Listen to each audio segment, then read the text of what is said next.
હાલત ફરી એકવાર જોવા મળી છે, જેમાં ડ્રેનેજ શાખાનો ઇલેક્ટ્રિક ટેમ્પો બેટરી ચાર્જ ન હોવાને કારણે ફુવારા વિસ્તાર જાહેર માર્ગ પર બંધ પડી ગયો હતો।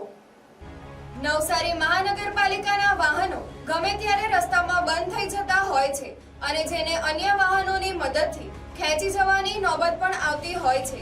ત્યારે વધુ એક વિડીયો સોશિયલ મીડિયા પર વાયરલ થયો છે, જેમાં ડ્રેનેજ શાખાનો ઇલેક્ટ્રિક ટેમ્પો બેટરી ચાર્જ ન હોવાને કારણે બંધ થઈ ગયો હતો, જે ટેમ્પોને એક અન્ય ટેમ્પો દ્વારા રિવર્સમાં ખેંચી જવાતું જોવા મળે છે।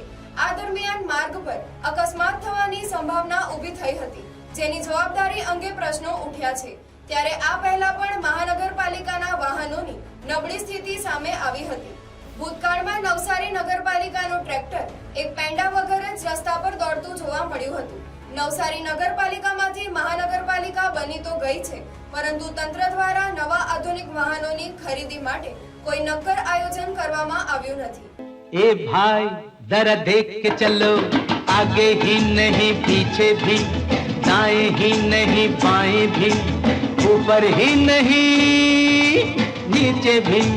ए भाई जरा देख के चलो, आगे ही नहीं पीछे भी, दाएं ही नहीं बाएं भी, ऊपर ही नहीं नीचे भी।